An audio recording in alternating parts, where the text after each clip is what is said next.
San Francisco, it's Rex Broadcasting Wrestling Observer with Dave Meltzer and Bryan Alvarez. Are you ready? Are you ready? Let's get it on!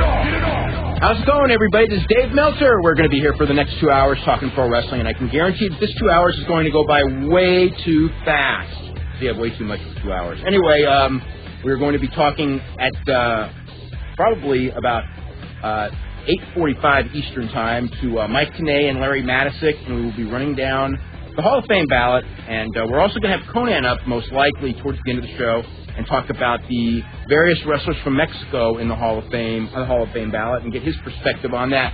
And, of course, you're going to get mine and Brian's as well, although you've gotten that before. And so because of that, we're going to start taking phone calls early, right after this break, as a matter of fact. Brian, how are you today? I'm doing good. A couple of things to talk about before we start as far as current news.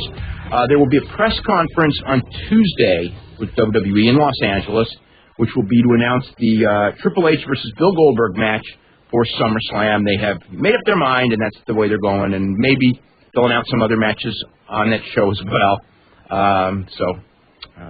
That's what's going on there. And there's also going to be a press conference within a couple of hours by Pride, where I am presuming they will announce Igor Vovchanchin against Mirko Cro Cop, as well as a very interesting match with Antonio Rodrigo Nogueira against Rico Rodriguez. So you got the Pride versus UFC match.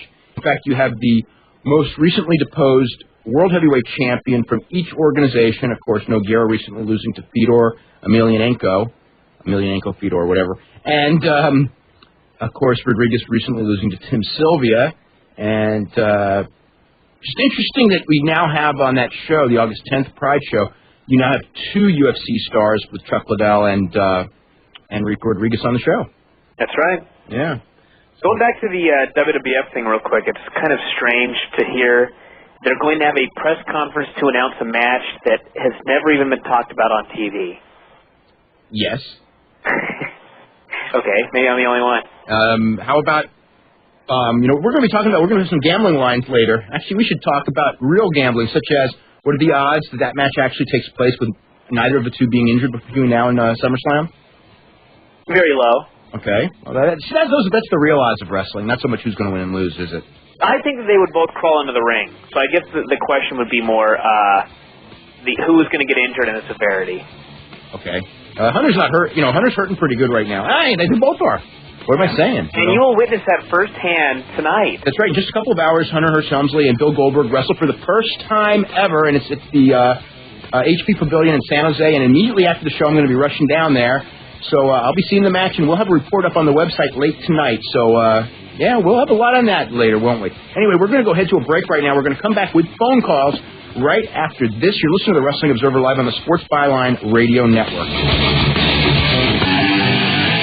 Okay, welcome to Wrestling Observer Live. I'm Dave Meltzer, editor of the Wrestling Observer Newsletter, with Bryan Alvarez of Figure 4 Weekly. We're here every Sunday night for 2 hours, 8 to 10 p.m. Eastern Time, 5 to 7 Pacific Time, taking your phone calls, and we'll be getting to our guests in our Hall of Fame show in a little bit. And we're going to start first with Jeff in New York City. Jeff, how are you today?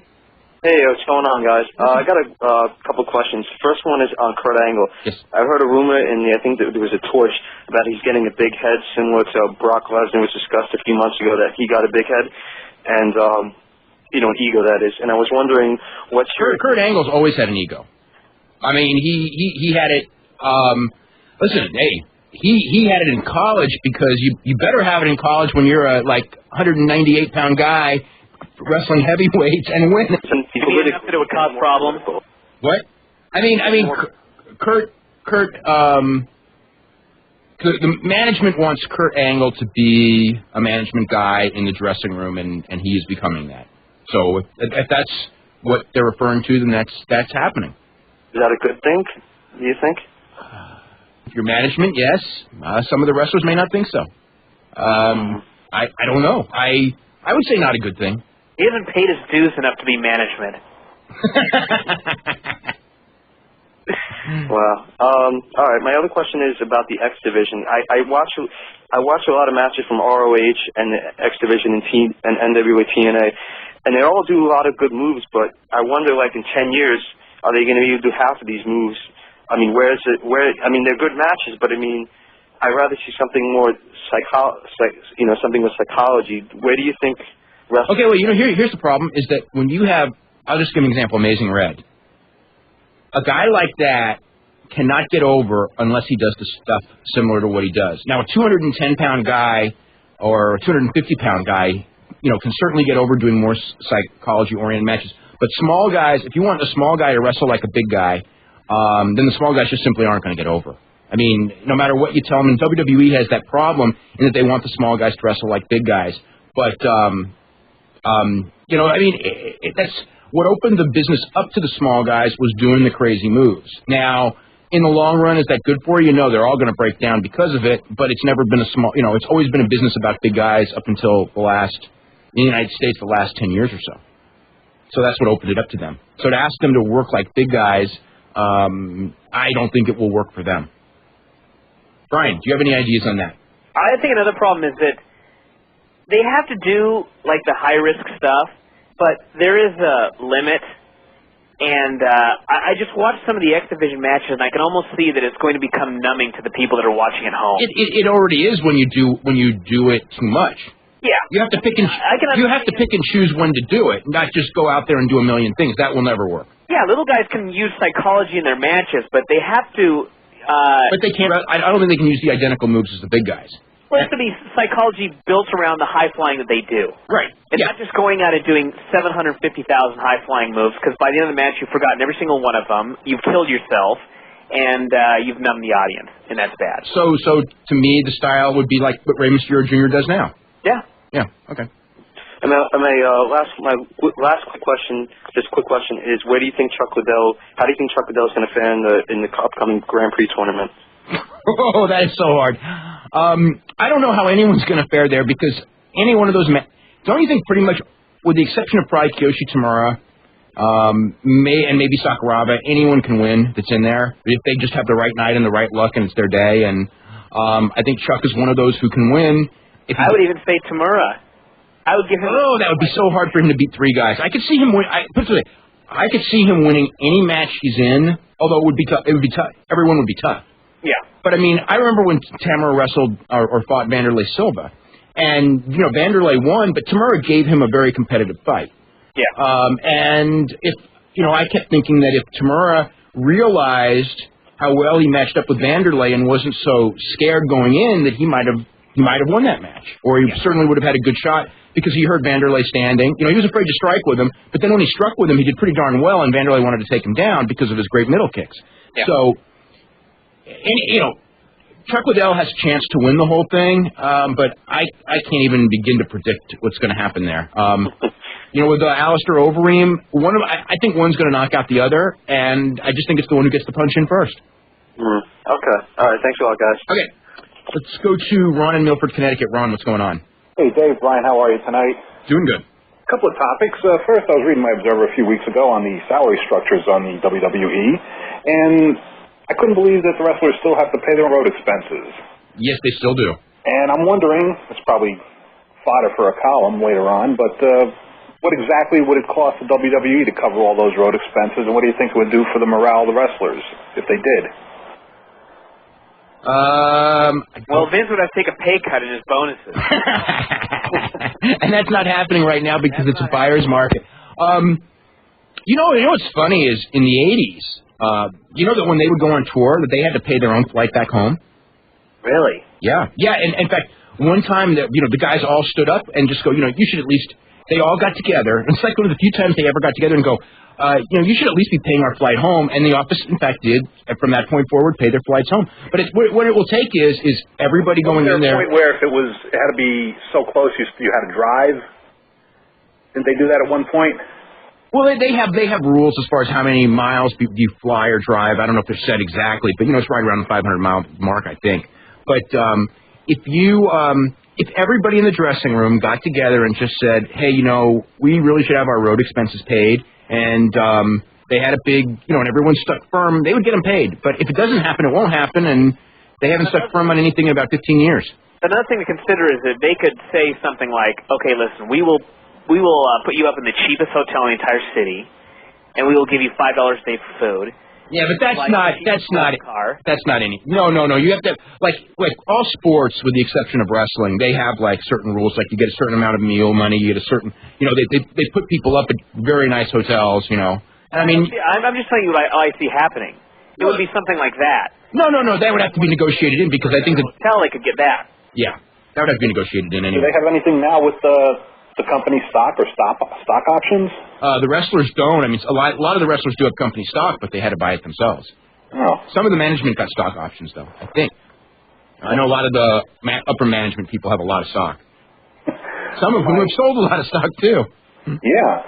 To switch around, on the one thing they haven't quite messed up yet, because they haven't come up with it, is the idea of an interpromotional pay-per-view. Do they have anything like that in the works? Not that I'm aware of, but obviously it's going to happen at some point.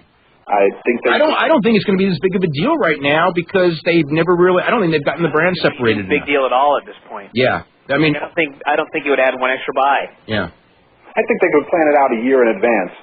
Well, if they build anything up for a year, by the time the year gets there, it should be a big deal. It would be completely different. Yeah, that's true. They'll change it 15 times in that year anyway, and then everyone will be confused by the time they got there. Well, I had the idea to have an 8-match show, and your steps would be that the loser of each match has to go to the other organization.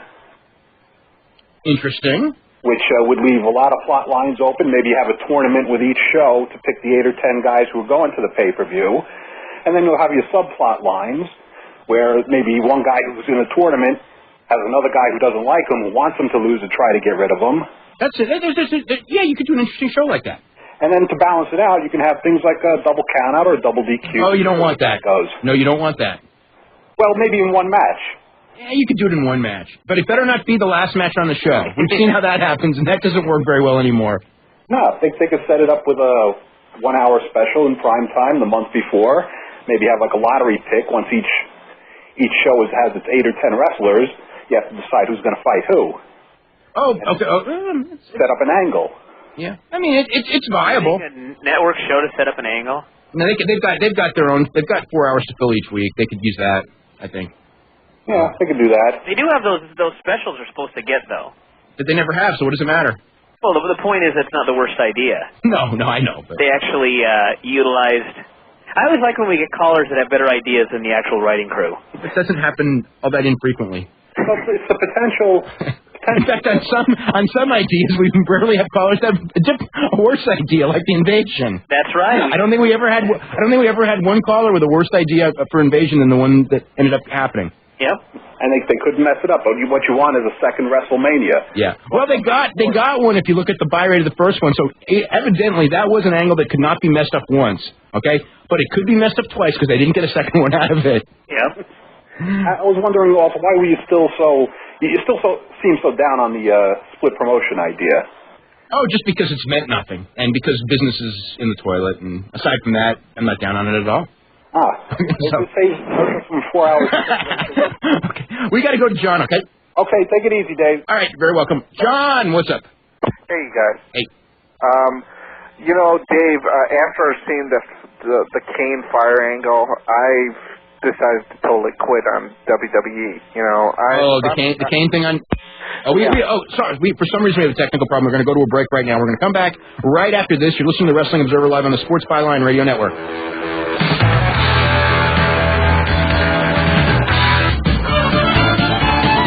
Okay, welcome back to Wrestling Observer Live. I'm Dave Meltzer, editor of the Wrestling Observer newsletter with Bryan Alvarez of Figure 4 Weekly. And if you're looking for information on either of those publications, you can go to www.wrestlingobserver.com. There's info on the latest issue of the Wrestling Observer with tons of information as far as a lot of backstage stuff going on in WWE. And this coming week's issue will be part 5 of the history of wrestling, and this will cover the early 1990s, and I just wrote it earlier this week, and just tons of stuff. So if you're really into like 1990, 1991, this is kind of the history of what was going on then with WWF and WCW in the second full year of their feud. And Figure 4, what do you got in Figure 4 this week? I was actually distracted. I can hear people talking in the background. Oh, okay. Figure 4 this coming week or this past week? Either one, because I did not get my issue yesterday, and I actually had time to read it, so I'm going to get it Monday and have to rush through it.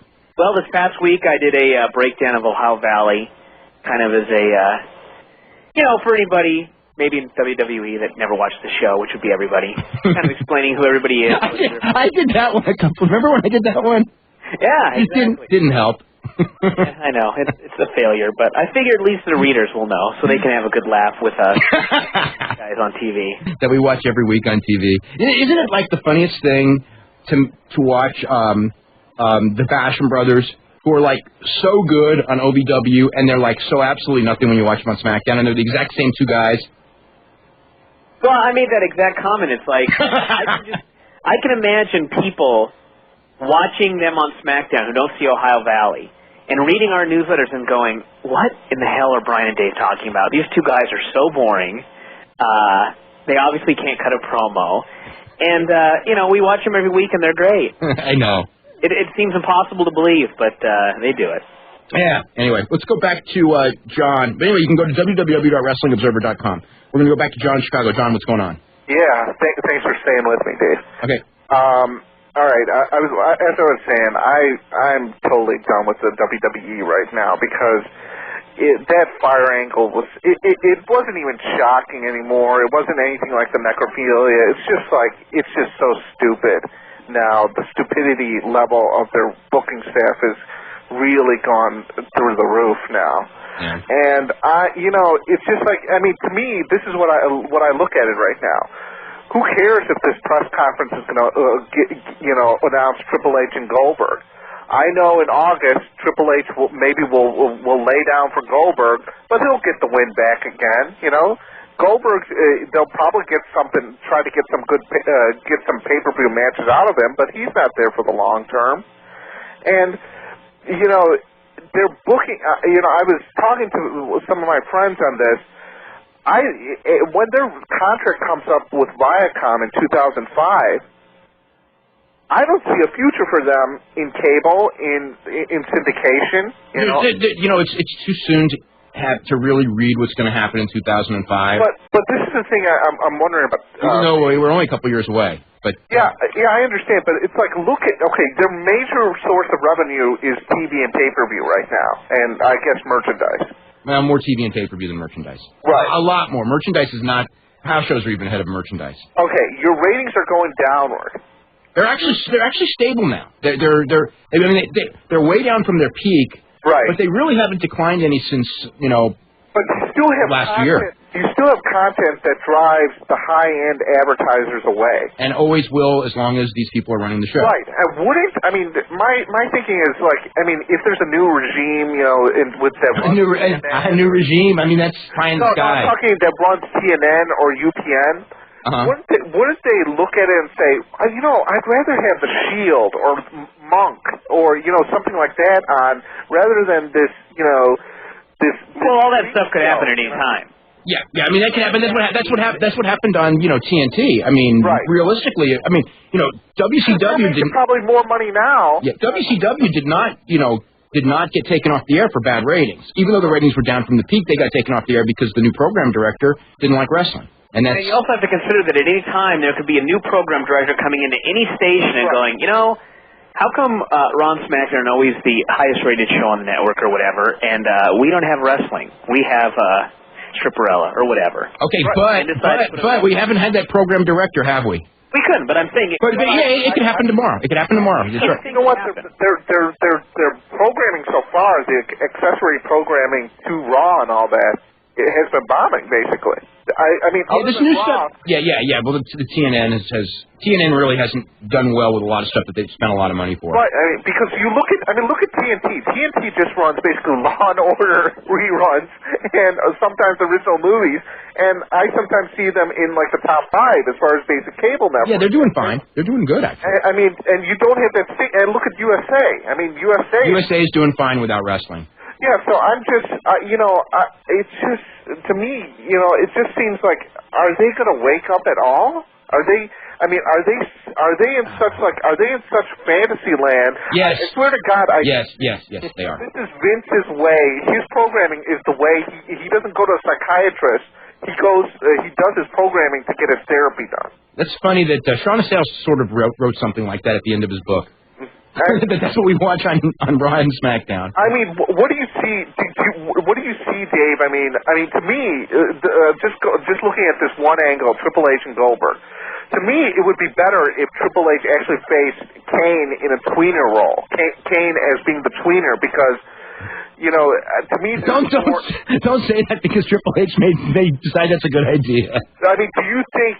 What do you see by the end of the year? Do you? I don't even see August. In a month. I know. I'm waiting for vengeance. I don't think past that. I just feel sad that it's going to be like. I mean, in 2 years, that I really don't think we'll see television on free TV or cable TV. I actually think that there will be something. I don't know what it will be. I'm just going to follow you guys. I do believe that.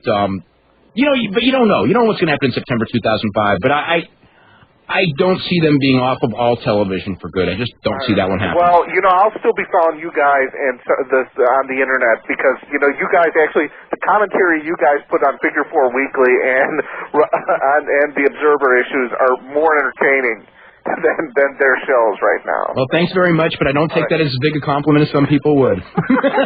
Anyway. Okay, thanks a lot, Dave. Okay, you're very welcome. We're going to go to Chris at Olympic Sports. Chris, what's going on? How you doing, Dave? Doing really good.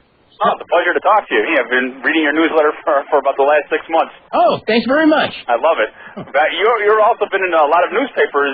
You used to be in Rochester Democrat and Chronicle with Bob Matthews talking about you all the time. Oh, back in the 80s. Especially. Yeah, Bob Matthews. I did his show a couple of times, and he was actually the first real sports writer to cover the Observer. And wrestling is huge in Western New York. It's huge everywhere when it's done right. The problem, the problem with SmackDown is Paul E. does not get to do anything with the shows anymore. That hasn't helped. That's for sure. I mean, I think he's probably the brightest mind in wrestling right now. I think Hunter is, but I don't know. But maybe not though. If he's going to screw up the company.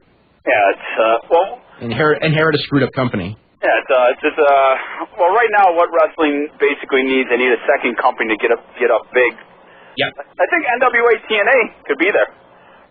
NWA TNA, I mean, if everything fell right, has a chance, but from what I've seen, I mean, to me, they need like 6 out of every 8 shows have to be good, and they're really not hitting that ratio right now. Well, the problem is we got Vince Russo cutting 20-minute promos that are completely ridiculous. Yeah. That doesn't help the show at all. Yep, you're right about that. Well, let us know about what's the story with the odds and things like that. Okay, what we're doing is actually tomorrow night. We got the matchup of Chris Jericho versus Shawn Michaels. With basically Shawn Michaels is -120, Chris Jericho -110. So it's actually almost a pick'em. It's almost a pick'em match. Yeah. And what we do is we let you you're allowed to bet in a match, $50 limit. We want the casual fan and the internet wrestling fan to come in, bet wrestling, and bet every other sport that we offer.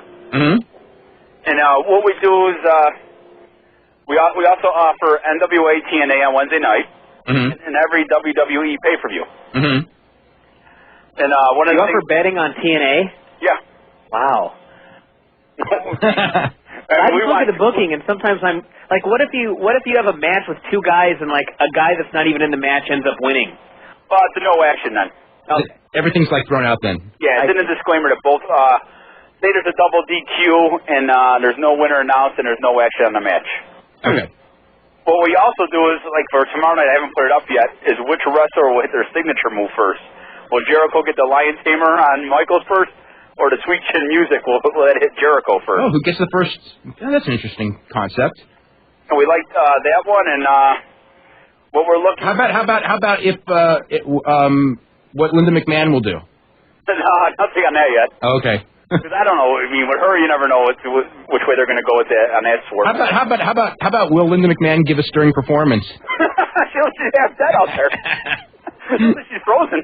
Who's more frozen, her or Ted Williams? Oh God.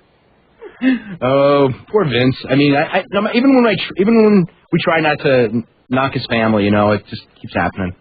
Yeah, they're public. I know. What happened with wrestling when he became the sole proprietor of everything, sole monopoly? Yeah. He basically doesn't give any, doesn't care anymore.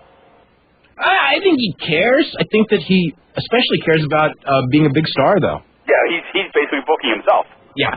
So who's going to win between Zach Gallen and Vince McMahon on Sunday? Well, you know Zach Gallen's going to win that match. Okay. We're not going to put. I mean, what we're looking. You know that. Huh? Yeah, I don't know that. I don't. Uh-oh. You know what's bad is, like, he's thinking logically, and now you're trying to put odds by thinking logically on people who aren't thinking logically. Right. It's very difficult. Yeah. I bet it is. I mean, you know, one of the matches I'm looking at was John Cena, who I'm a big mark for, against Undertaker. There's no way Cena's going to win that match. I can't. Actually, I think he might. But if he does, it's like going to be fluke. Yeah, it'll be like with 15 guys interfering. I mean, put it this way: John Cena will not get over in that match. I would bet a lot on that one. I mean, you look at Cena's a very good performer. Great talker. I saw something on him on Confidential last night, and I mean, he just comes off like such a star. I mean, and if they actually play their cards right with this kid, they got a major star. Yeah, especially because he's the only one that connects with teenagers. I know because we have a teenager at the house, and his favorite wrestler is John Cena, and he just cracks up every time the guy's on. But the problem is Vince. I mean, he did the smartest thing I thought he saw on SmackDown. They didn't push Billy Gunn to the finals, thank God. Well, yes, that's true. Okay, Eddie Guerrero, Chris Benoit, what's your pick? Ooh, Eddie Guerrero, we're going to put that actually at -115. It's going to be a pick-em match. Really? Okay. And we're actually going to have who's going to hit the move first. Will Eddie hit the frog splash or Benoit with the crossface crippler? Okay. We're going to go ahead to a break right now. We're going to come back and talk about a couple more of the matches going on for the next week. And right after this, you listen to Wrestling Observer Live on the Sports Byline Radio Network.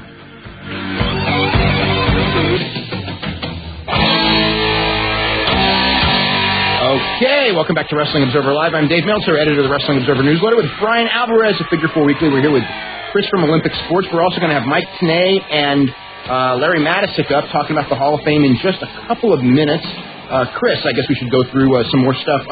Tomorrow night, what's your odds on Rob Van Dam and Kane?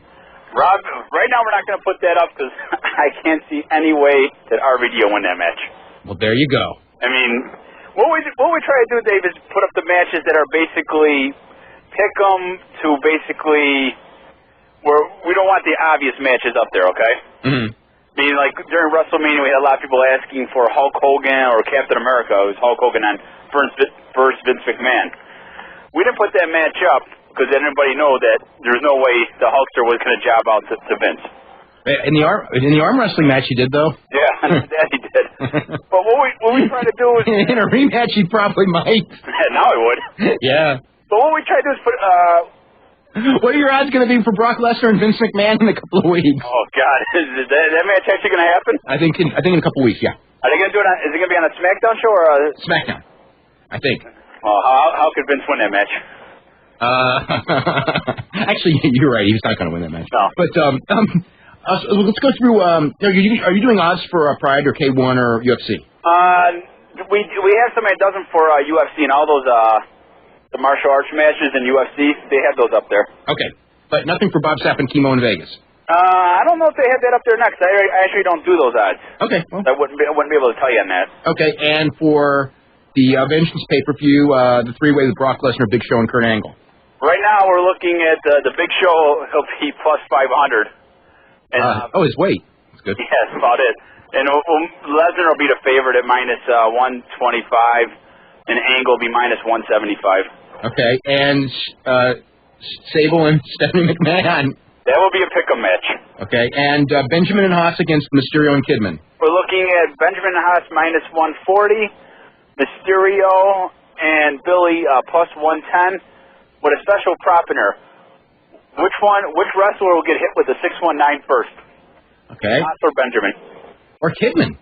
Yeah, we never know. We always put a deal in there. Okay. Chris, I want to thank you very much. All right, the pleasure was all mine. Okay, we'll talk to you in a couple weeks. Oh, thank you very much. Okay, you're very welcome. And we are going to take a call, and then we're going to get Larry Matisick and Mike TENAY up and start with the Hall of Fame part of the show. We're going to go to Ed in San Antonio. Ed, what's happening? Hey, guys. What I want to talk about is last week we touched a little bit on the Bruiser Brody murder in regards to the Invader. And the question I want to ask of you today is... that may come up again today. I heard a Bobby Jagger's interview on Wrestling Classics where he said that the reason that the incident happened was involving Brody not wanting to pay his taxes, and I was wondering if that was the true story. No. No, it wasn't? No, not at all. I mean, no. Well, he said it was like taxes and jealousy, and there was jealousy there, yeah, but no. I mean, there's a lot of stuff about money, and I don't think that money had anything to do with it. Oh, okay. Yeah. And the question I have in regards to the Hall of Fame is, I've never seen an actual list of everybody who's in there, but I know you have a non-wrestling category.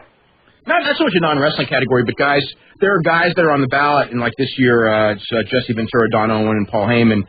That you're supposed to judge them not on what they've done as wrestlers, but they're elected to the same Hall of Fame. It's not like there's a non-wrestling category. Okay, well, the person I'm curious about, I don't think he would be in there, but I think he could actually have a strong case for, and that would be Bill Apter. It's been discussed.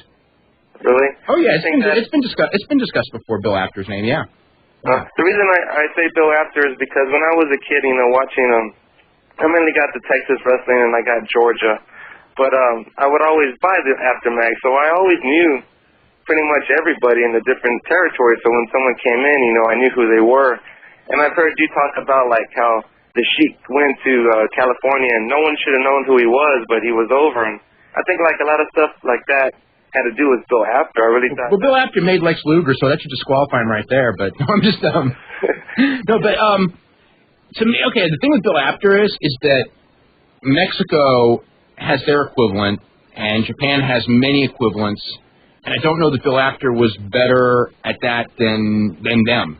If you know what I'm saying. Yeah, actually, that's kind of my thoughts on. I don't see it. I wouldn't vote for Bill Apter in the Hall of Fame. And Bill Apter's a friend of mine, but I wouldn't do it. Okay. It's just my own thought. But people have brought the name up. Okay, I have like one more question. I know you said you might have Conan on later. I remember when he did Ring of Honor, he was treated pretty badly by the fans. Yeah, Jeff Hardy got that one last night. Yeah, I read that, and I was curious, is that just something that when any big star gets fired, it comes down that they're just going to be treated like that out of contempt because they were WWF? Or do you think, or what's your thoughts on that? Because it's usually a good crowd, they're usually real respectful, and then it's like you get a former big time star, and I think that in both cases, clearly the people were waiting to do it, for whatever reason. I think that, it's funny. Abdullah the Butcher worked there, and he didn't get it, and why Conan got it and Jeff Hardy got it, and Abdullah didn't get it, or Dusty Rhodes didn't get it. Maybe because they're older, and is the only thing I can come up with. Whereas Jeff drew a lot of girls, and maybe the guys that were there resented that, and Conan, I don't know, but I mean, I know, I watched the match where Conan got booed, and I mean, there was a first spot, and I mean, they didn't boo him coming out at all, but the first spot that was missed, which was not his fault, but it was a missed spot, they were all on him, and they were on him from then till the rest. Now, with Jeff Hardy, they were on him from the minute he came out. They didn't wait for him to miss a spot, so they were really on him even worse in some ways. So, but I don't know. I wasn't at the show, so I'm only, it's only kind of a lot of secondhand reports of what happened, really.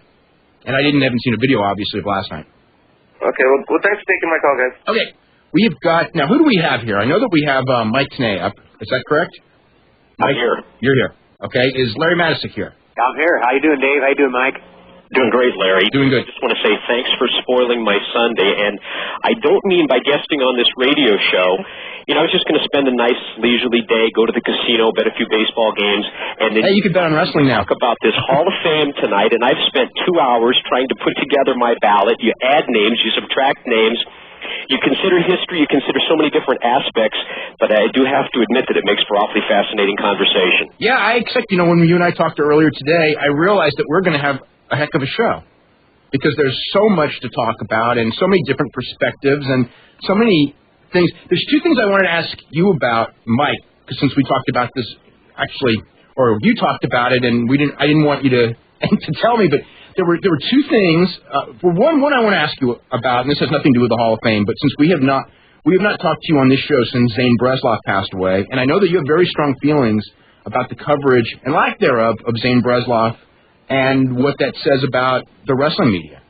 Yeah, I did, and it's something that I even mentioned in one of my columns at nwatna.com, and that is that I just thought that the lack of attention that was given to Zane, especially not only just in terms of the obit in covering what he had accomplished in his wrestling days, but even in the updates on how he was doing was really there was really no coverage at all outside of what I read on WrestlingObserver.com, and I just thought that it just spoke volumes as to how little that the people that consider themselves journalists in the wrestling business these days, be it internet or otherwise, really understand about the business and how important certain people like Zane Bresloff can be.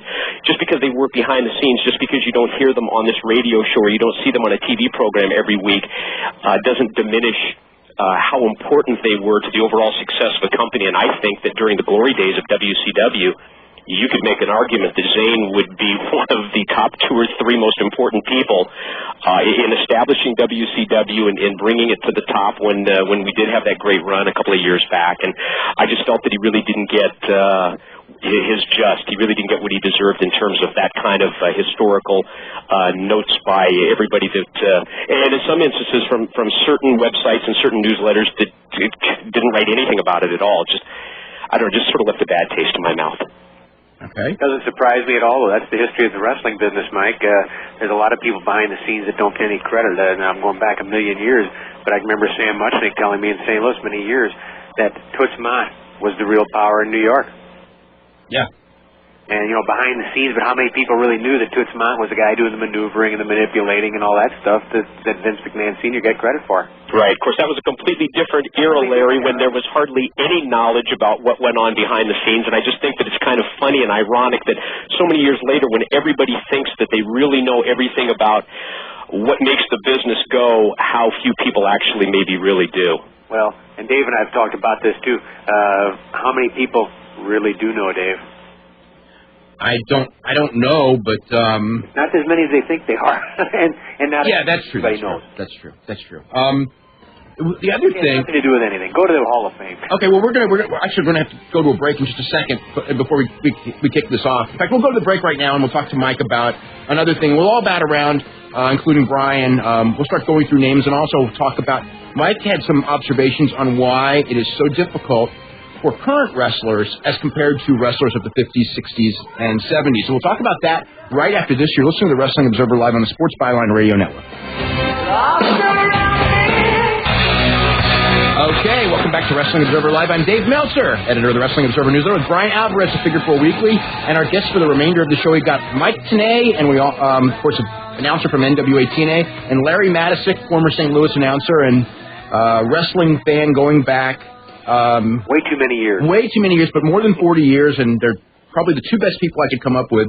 In fact, not even probably, they are the 2 best people I could come up with for perspective, long-term perspective, short-term perspective, and international perspective as far as the Hall of Fame. Larry Matisic, probably when it comes to certainly the period in the 70s and 80s, in the middle of everything, and I know I talked to him about a couple of the guys, including Don Owens, which we'll talk about a little later on.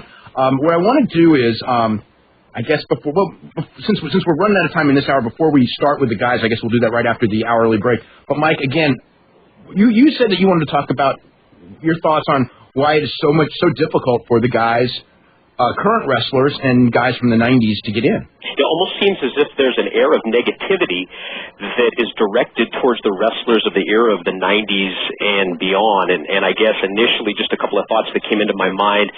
Wrestlers from the so-called golden era, the 60s and the 70s, I think that in your mind and in your memory, things from maybe your childhood or your younger days are always larger than life. They're always going to be better in your mind than they really were. So I think that's certainly one thing that plays into an advantage of someone that you maybe saw when you were a youngster as opposed to today's era of wrestler. I think maybe even more importantly is the fact that because of the knowledge that has been received from the Internet, or because of the perceived knowledge from the Internet, that people that vote often will judge the character of a wrestler more today because simply they know so much more about that individual. For example, you have Farmer Burns in the Hall of Fame, but for all we know, Farmer Burns may have been incredibly difficult to deal with. I bet he was. Outside the ring, and may have been, a person that, that, again, and we're talking about, the one that just pops into my mind, obviously, would be Shawn Michaels, and I think in future years, I think he's going to be coming up in another year, would be Triple H.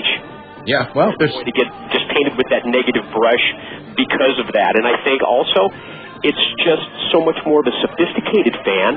The in-ring especially is just incredibly so much more under a microscope these days than in any other era. So I think maybe it's just a combination of all those factors that play into making it more difficult today to get into the Hall of Fame. Well, one thing that I do want to mention is as far as United States guys from the 90s, I mean, there are very, very few that are in as compared, not even close compared to the 60s, 70s, and 80s, which is something that we'll talk about as we come back. Anyway, we're going to go to our hourly break. We're going to start going through the candidates right after the news. You're listening to Wrestling Observer Live on the Sports Byline Radio Network.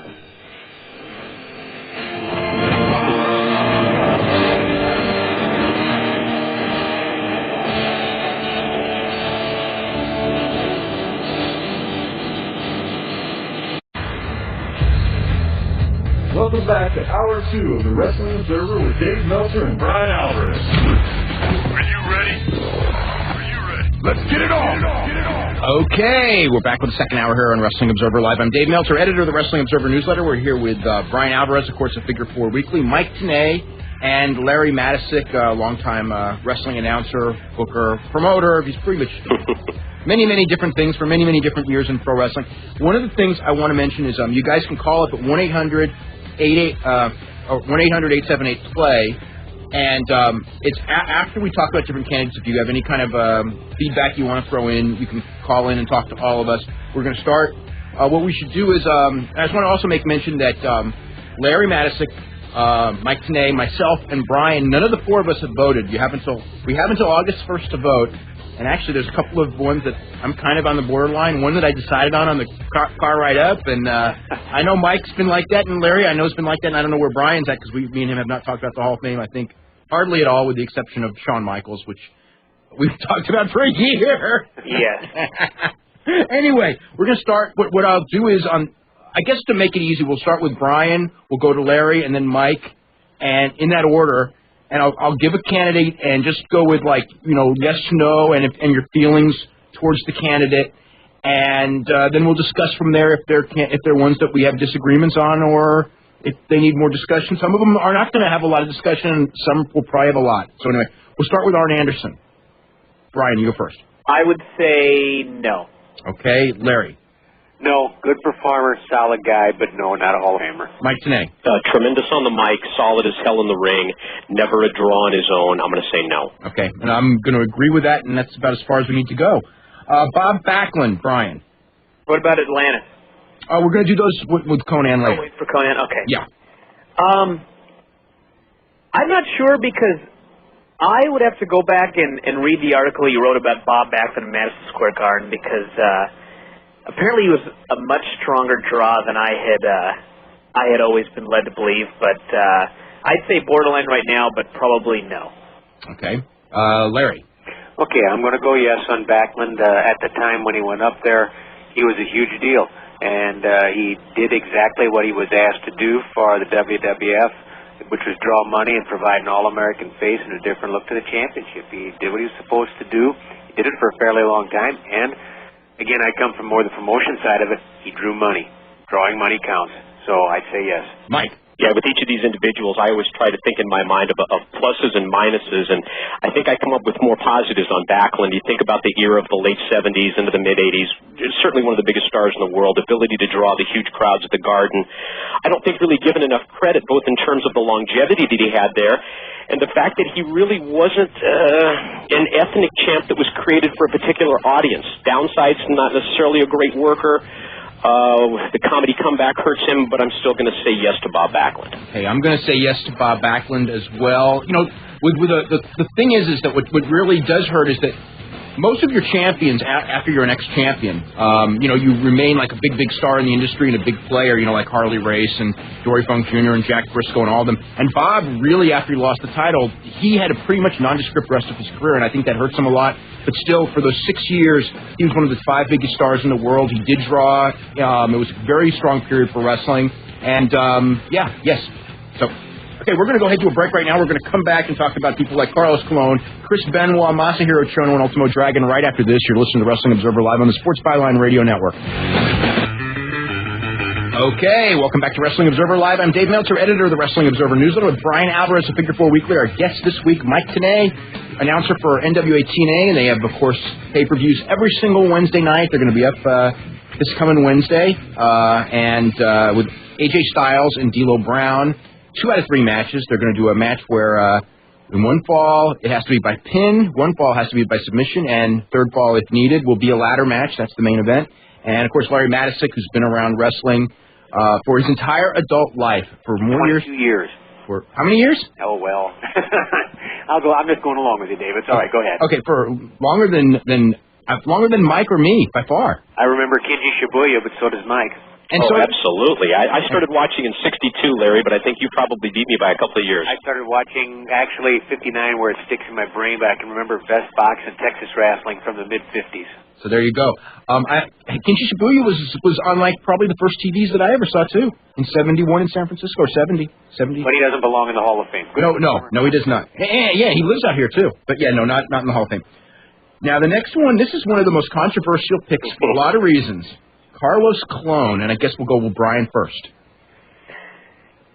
I think that I would argue that he's too local, but at the same time, to run a promotion for as long as he has to count for something. Okay. Does that mean that you're considering it, or you don't know yet? I would vote yes. Okay. Larry. Okay, I'll vote no. I'll admit a certain amount of prejudices because I was really tight with Bruiser Brody, and what happened down there made a difference.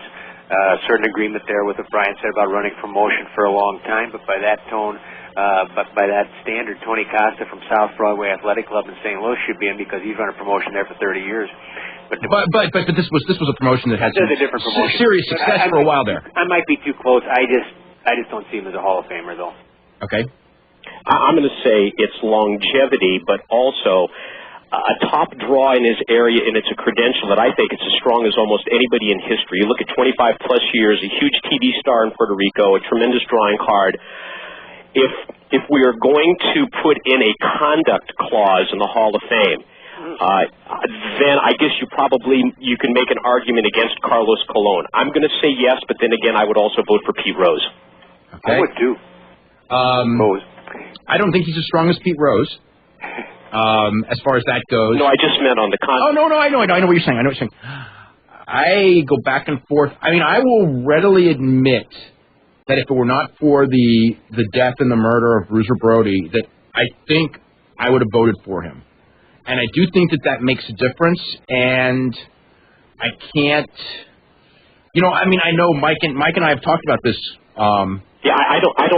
I have a difficult time taking him out because of that, simply because if we're going to put everybody on equal footing, and you have people from 100 years ago in the Hall of Fame, we can't really know as much about those individuals and behind-the-scenes activities. Oh, we don't. But at the same time, if somebody was involved in a murder cover-up, and I'm not saying that others haven't been, because I bet you somebody has, but certainly not of someone as well-known as Bruiser Brody, and also just the whole Invader situation of the fact that they used their TV to get him back over to try to taint the trial, that just everything that went down. Then he came back, and then Invader came back as Booker, which was his company, and that was under his watch and his decision. I got to vote no because of that. To me, that makes a difference. So, anyway, let's go with Chris Benoit, who I presume is Bryan's one of his strongest picks, right? I would say so. I would vote yes. If for nothing else, just being as great a worker as he is, and having worked the Japanese style, the American style, Mexico, all over the world. Europe. And I think that, you know, a lot of people will say Chris Benoit's never been like a singles headliner or anything like that, and I would say that that is more the fault of the people who have had the ability to book Chris Benoit in that position and didn't than anything that he has done. Interesting. Larry? Okay, I'll sit with undecided on Benoit. Boy, believe me, I go back and forth on him and Bryan really just named most of the reasons. Wouldn't it have been so much easier if WCW, if the politics had been such that when he had the World Championship for 1 year, or 1 day rather, could have kept it and we could have seen what had happened with him. So I'd say undecided, if not this year, I'll probably end up going with him before it's all said and done because he is an incredible performer. This one is going to be a strong yes for me on Chris Benoit, not only the best worker of the past decade plus, but more importantly, as you guys have mentioned, the ability to be so good in so many different styles. Yes, you can make the argument that he didn't have a long run on top as the guy in any really group, I guess maybe outside of Mexico. But when you narrow it down to the three criteria, the drawing power, the in-ring performance, the historical significance, and if in any one of those three criteria, i.e. in-ring performance, that you can make a case for this individual being in the top 1 or 2% in that category, then I think you can make an argument that maybe because he didn't have the drawing power, but he was so good in the other, that he qualifies, and Chris Benoit is a yes for me. You know, of all the guys on the ballot, to me, this is the one that I am most strong on yes. And the reason is because of all the guys I've watched, and I watched everybody from the last 30-plus years, I mean, there aren't, Mike and I were talking about this, I cannot come up with more than 2 or 3 guys that I would say are better anyway than Chris Benoit. And, I mean, once you say that, and they're all going to be in. So to me, I mean, you know, there are guys who, if you pick out their best match, were as good as Chris Benoit, or you pick out their best year were probably equal to Chris Benoit's best year. But we're talking about a guy now with, probably 14 great years in the ring. And again, yes, he does not have the drawing power, but I don't think that you need it when you're that good for that long. I mean, when you're in the ring, I mean, there's nobody in modern wrestling, with the exception of Flair and Ken Kobashi, that I could put. Maybe Kawada. I don't know, but the point is, when I'm talking about that level, those guys are all automatic picks. Nobody more consistent on a night-in, night-out basis than Benoit. And that's a good point, Mike. You may be swaying me. I like that night-in, night-out because that matters. Okay, and then the other thing, too, is that, you know, he's had some... With Chris Benoit, this is one of the things I was thinking about with him. You know, Bryan and I, we remember Chris Benoit's bad matches because there's, like, almost none of them. You know what I'm saying? We were sitting there, and it's like, we can remember, like, Kane and Billy Gunn, because they had bad matches with Chris Benoit, and, like, even Eddie Guerrero, who we're going to talk about later. I don't remember Eddie Guerrero's bad matches that much because he really had more than 2. You know what I'm saying? You know, it's almost like a Ric Flair where everybody remembers JYD because it's like, my God, you know, that was the one Riddle he couldn't solve, you know? And another thing about Benoit, because I thought of this when I was watching his match with Otani for the Cruiserweight title, and this was 96 or whatever, and he was taking moves that he could not take today because he has his neck fused.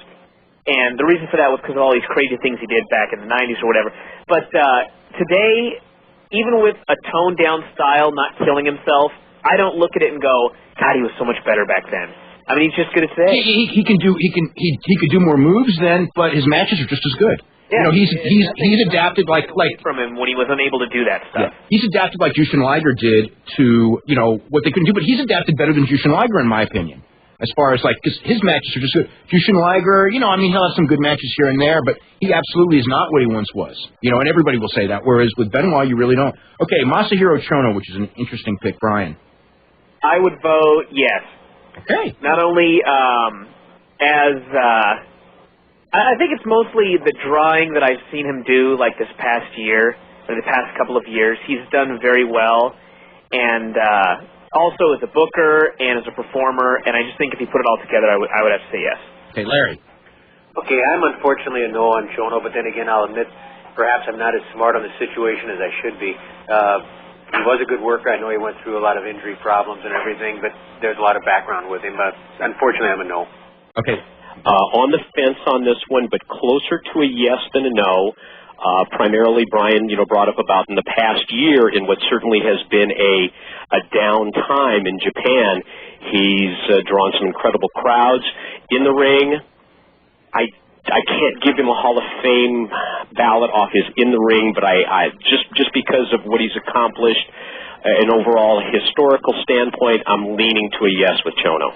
I'm leaning towards a yes, and the in-ring holds it back, because in the ring if I think of, like, before the injury, he could have been, but you can't vote on could have been.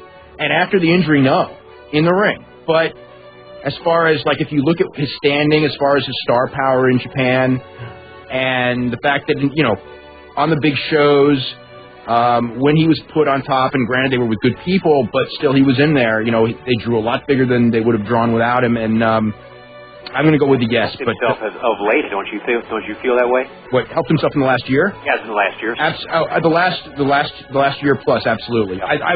Because 2 years ago I would have said no. So yeah, I would say that. We're going to go hit a break right now. We're going to come back and talk about Ultimo Dragon, the Freebirds, Don Fry, Eddie Guerrero, Gran Hamada. Some very interesting names there, especially Eddie Guerrero and the Freebirds. Right after this, you're listening to Wrestling Observer Live on the Sports Byline Radio Network. Okay, welcome back to Wrestling Observer Live. I'm Dave Meltzer, editor of the Wrestling Observer newsletter, with Bryan Alvarez of Figure 4 Weekly. Our special guests this week, Mike TENAY and Larry Matisic. Of course, we're discussing the Hall of Fame. Also want to remind you, for the most updated wrestling news, you can always go to www.wrestlingobserver.com, and there's information on how to subscribe to both the Wrestling Observer newsletter that I put out every week and Figure 4 that Bryan puts out every week. They're very entertaining reads and more inside info in those publications that you're going to find anywhere else. And anyway, got some real big issues coming up, including the Hall of Fame issue that we're talking about that's going to come up in about a month, and History of Wrestling early 90s coming out in about a week. And so anyway, got a lot of other stuff to talk about. We're going to go with Ultimo Dragon. Bryan, you're next. Yes. I would say because of his work rate and because of the fact that I watch Toriumon and I see what an incredible trainer he is, and how good the guys are that he has produced. And I really pray that he gets in this year, because I just know WWE is going to destroy him, and he will never get in if he doesn't make it in this year. Wow, that was a lot of what I was going to say. But anyway, go ahead, Larry. Oh, geez, I feel like a villain here if I say no. I mean, I recognize all the guys done, but on the other hand, I look at the ballot and I say, geez, I can't vote for 15 guys. I got to narrow it down. He's done a lot of stuff behind the scenes and everything. I recognize that in terms of training, which is certainly vital. But unfortunately, I'm a no right now. I'm going to say yes with an exclamation point on Ultimo Dragon. Incredible in the ring. Certainly influenced the lucha style in Japan. Bryan, you touched on it. Among the best, if not the best, trainer in recent years, promoter in Japan and Mexico. Negatives, never a huge drawing card, and I think that's a great point about the negative connotation that may come with this WWE rub. But for me, Ultimo Dragon is an absolute yes. I'm going to vote yes for Ultimo Dragon. And I think that one of the things that he doesn't get the credit for is I was there in 1990 and in Japan when this was going on. But Ultimo Dragon is the one who influenced all of the lucha. I mean, there were guys like Mil Mascaras, and Dos Caras, who were very, very big, Connect, in Japan. As far as Lucha Libre, but Ultimo Dragon went in there, and he was not supposed to be the big star of the promotion. Gran Hamada was supposed to be. And because of his charisma, Lucha Libre, while that company itself did not survive, it created an opening and led to Michinoku Pro, which did survive, and Osaka Pro, which still is around, and Toriumon, which he started and is running himself. And Toriumon has been around for 4 years. That's not enough. To where I'm like, okay, he's proven it. The training, that's a big one. The work, obviously, awesome worker.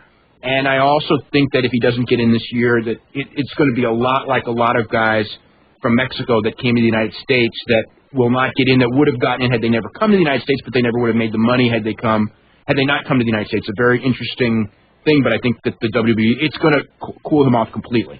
So, but I'm voting for him. Freebirds, Bryan. It's like just generically the Freebirds. Michael Hayes, Terry Gordy, and Buddy Roberts, the Freebirds that were in Dallas and Atlanta and Mid-South, I think are the ones that everyone's talking about. I'm going to actually pass on this one because part of me looks at a Wrestling Hall of Fame and doesn't see how the Fabulous Freebirds cannot be in there, but then again, I don't really have a really great reason to put them in there. So, Larry was around in the middle of their heyday. Yeah, they had a heck of a run, but again, if we're talking about longevity and just all sort of different things, Michael Hayes in particular brought a lot of the music stuff to it. Terry Gordy worked for me when I was in the wrestling war in 1983, but still taking all that into account, and as Bryan said, it's a Hall of Fame. I just can't give him the vote. I have to say no. Okay. Wow, I was going to say borderline no, and after hearing Larry, who was going to, in effect, swing my vote as well, I guess I feel validated. We talk about the entrance music. They were big draws, but I think their opponents were actually bigger draws than they were. probably. I think positioning of tag teams possibly hurts them, and certainly longevity, because, guys, really, what was it? Was it a strong 5 years? I would say 79. Okay. To as far as strong, 85. Oh, no, maybe 86 because then they went to Mid South. Although the Mid South wasn't as successful the second time as the first. Business was changing then so much. Yeah. But certainly, the one thing that they did do record business in Mid South with JYD. And then the Von Erichs Freebirds was one of the great feuds in wrestling history. And that's really what it is. It's is that enough? And the fact that they did popularize the entrance music, they were copied a lot by a lot of people. They were very, very charismatic. I'm on the fence on this one. I would say I'm leaning towards yes, but I'm on the fence. Dave, remind me last year. Didn't I vote for him last year? Now I'm saying this year I didn't. I'm not going to vote for him. I mean, yes, so I know that sense too, but it's a no this year. Okay, Don Fry. I am borderline on this one, but I'm leaning towards yes. This past year has hurt him, but, I mean, up until that point, he had a hell of a fighting record. He wasn't beating nobodies. As a pro wrestler, he was good. I understand that he was in with Antonio Inoki, but still a hell of a draw in that retirement match. And he's been involved in some fights that, till the day I die, I will never forget. And so I think I would vote yes. Larry. I pass. I don't feel I know quite enough. I mean, there's things about him that I do know that are really impressive as heck. But again, I get into that longevity thing, and it's tough though with the type of fighting he's done. The thing is I don't think you can do when it comes to fighting. I don't, and for that matter, modern wrestling. To me, it's like if we're, it's just something because times change. I don't think that you can use longevity even as a factor when it comes to that because you can't have it. It's almost like if you're judging, let's say a starting pitcher, modern starting pitcher who should be in the Hall of Fame, and someone comes up and just goes, well, look at, how many complete games he has compared to, Sandy Koufax, and it's just like, it's a different, you can't do that, because it's a different ballgame now. Right, specialists in today's sports era totally changed the and real fighting and the style of pro wrestling that he did, which is a very brutal style of pro wrestling, is not going to let, he was on the phone, he was on the show here last week, about his body. He's not going to come back and you know what I mean? I mean, his neck, his neck is worse than Kurt Angle or Steve Austin. Think about that. And he wrestled Vader today. But that's another story. But anyway. To fight again. Yeah. And he may fight again. Well, Mike. Yeah. Mike and I have talked about Don Fry quite a bit today. Right. Incredible mixed martial arts credentials. I think we could argue this one for the rest of the show. He made my next to last list, but he's not going to make my list this time. I'm going to pick him because, if I look at just New Japan alone, no. If I look at New Japan with Pride, it's pretty darn close. If I throw in UFC, it's a yes. I think it's pretty clear that the Pride should count. I think it has to, or else we're really being ignorant of what pro wrestling in Japan is today. UFC is a very debatable one. But I think that when you look at his whole career, from the winning of that Ultimate to the, and he did draw big in Japan. He was the top foreigner. The top foreign's draw until SAP came along for several years, for probably a 5-year run. Sold out a couple of Tokyo Domes, holds a record at the Osaka Dome, and those are all for pro wrestling matches. Not a great worker pro wrestling-wise, but for the kind of worker he needed to be, he was pretty great. If you think about it, because he couldn't do the style, it wouldn't work. That's not what they wanted him for. And then going back to Pride and having those incredible matches with Ken Shamrock and Takayama and drawing and being on the big shows, and I got to go yes. Anybody else want to talk about that one? Mike, do you want to talk about that anymore? I mean, as far as Don Fry goes, we beat this one to death earlier today. It's one of those just very difficult things to try and put, like Larry said, the longevity standpoint. And again, you can't consider it because it's two totally different animals with the mixed martial arts and the pro wrestling.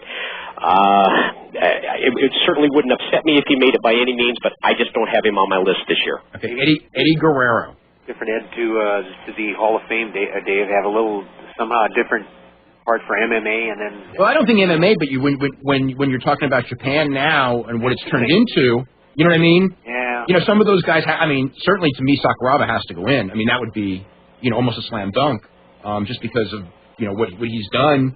I'm not in favor of I don't know who else in MMA. I think that a lot is going to see. Time is going to tell if this is a fixture as pro wrestling or a fad. I'm thinking it might be a fixture. And if it's a fixture, he's one of the pioneers, too. So, anyway, Eddie Guerrero, Bryan. I think for the majority of Eddie's career, you would have to look at his work rate, and I just don't see him as being good enough strictly on that to go in. So, perhaps at some point, but not this year. Larry. Same answer as Bryan. I'd have to say no. A lot of respect for him. Golly, I just saw some of the tapes of his dad, of Chavo. Man, was Chavo good? His father was Gory. Chavo was his Gory. That's right. Chavo would be the uncle. Brother. Sorry, no, Chavo is Chavo's Junior's dad. I mean Chavo Senior.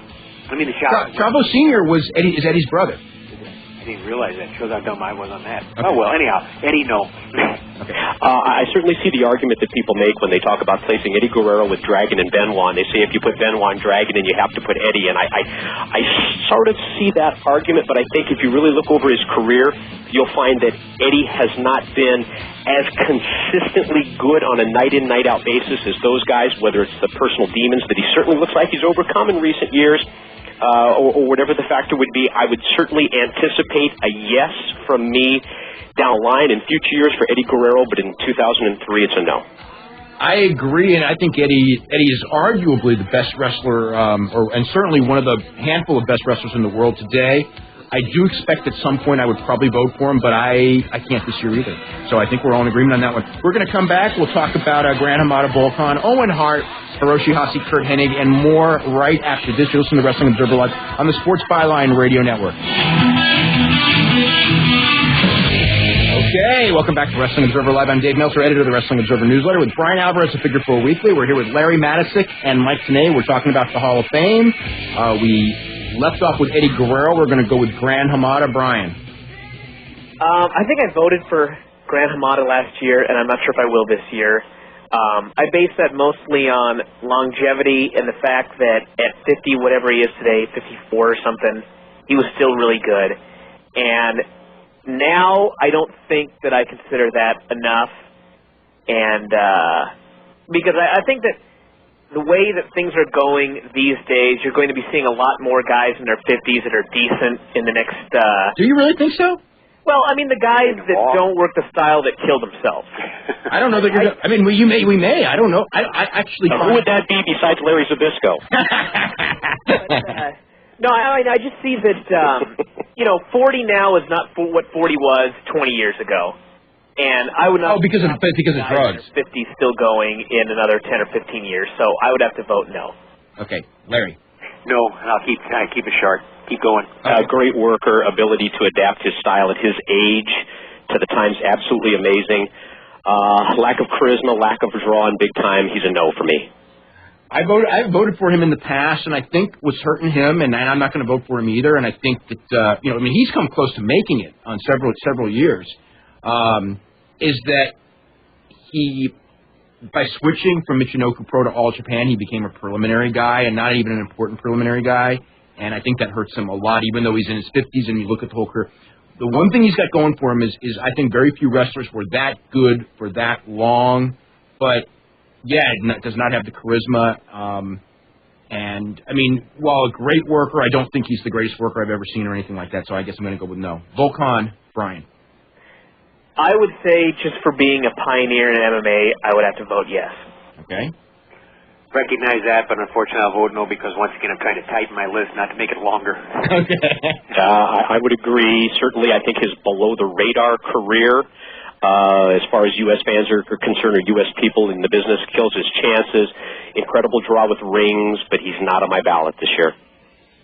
He was awesome. And I think the fact that promotion died. But the best guy in that promotion was Kiyoshi Tamura, not Volkan. And, I don't see Kiyoshi Tamura ever making it either, although I would probably vote for him.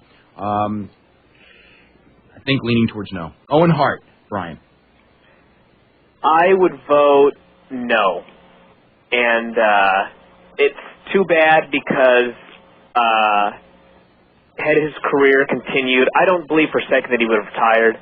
So I have no idea where his career would have taken him. And with the guys like Kurt Angle and Chris Benoit and everybody in WWE today, he could have had some awesome matches, and who knows what would have happened with him. But his career up to that point, I just don't see enough to get him into the Hall of Fame.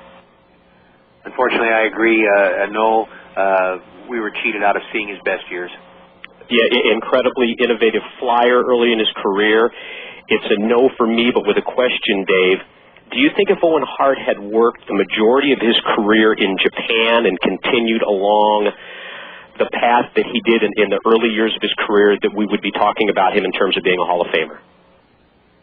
If he had stayed in Japan, I think he would have been stronger than had he gone to WWE, yes. But I would have to vote no. There's nothing... very good worker, obviously, but there's nothing that puts him over the top, that puts him from that makes him a Hall of Famer to me. Hiroshi Hase, Bryan. Purely for the professional wrestling aspect, I don't really see a whole lot that would sway my vote, so I would say no. No also, Dave. He was a yes for me last year. He's borderline, so I'm not positive. But I think when you combine the in-ring with the unselfishness behind the scenes and how many people that he made stars in Japan, I'm leaning to yes. I'm on the border on this one. I need to think about it. I voted for him in the past. The fact that he left wrestling to become a politician and was a successful politician, I don't think should work against him. The fact that he's not a big star today, but he did a lot of things for a lot of guys, and then the key one I always think of is Scott Norton, who's horrible, and it took a lot of years before people in Japan realized how horrible he was because Hase always carried him, and Hase could carry anyone. Anyone. And that doesn't necessarily put you in a Hall of Fame, but when you talk about the assistant booker during one of the biggest successful periods in history, and the fact that he sacrificed his own career to make other people, it's pretty tough. Kurt Hennig, Bryan. It very much pains me to say this because he was one of my favorite wrestlers, but I would have to vote no. Unfortunately, I also vote no. Good worker, good guy, but not a Hall of Famer. Yeah, love that objectivity, Bryan. I'm in the same boat as pretty much everybody else. One of those guys that I would like to say yes, but I'm going to say no. He was a great worker for 5 or so years. It's just not enough years. Yep. If he was a great worker for that same level for 15 years, I would say yes. I just don't think enough years. And then if you really talk about the last several years of his career, we all saw him. That was not a Hall of Fame wrestler. No, it hurt him. Yeah. Aja Kong. I'm going to pass just because my knowledge of women's wrestling in Japan is pretty limited. But from what I do know, I would vote yes. But like I said, I don't know enough, so I'm just going to pass. I also have to pass because I think my knowledge is also limited. But Dave, you would probably explain before too the way balloting is set up. You do have people who would be more knowledgeable in various areas that might perhaps pick up us saying a no, or we just have to pass. Yeah. Yeah, Aja Kong, incredibly charismatic heel in the big era of the Japanese women's wrestling. Voted for her last year, but I don't have a place on the ballot yet this year for Aja Kong. Really? I haven't put it on. I haven't totally scratched her off, but I don't have her on. I'm not 100% either way on her, but I'm certainly leaning towards yes. Pretty. The negative I almost think is that there's so many women in, and but at the same time, she was a pretty darn big deal there at her peak. She really was. I am leaning towards yes. Shawn Michaels. Bryan, we already know, but you want to give a quick one? Is this to me? Yes. Yes. Okay. I've argued about this way too much. Yeah. I have nothing more to say. Larry. Probably no yet, although I waver now and then, and I know the politics thing is different. I was actually kind of brought it home. One thing that kind of scared me, brought it home when you went through the ratings of what people had drawn as pay-per-view performers, and The Undertaker actually had drawn more money than Michaels, and I'm thinking, that kind of shakes me. Yeah. Shawn Michaels would be a yes for me. Obviously, a lot of controversy surrounds the pick.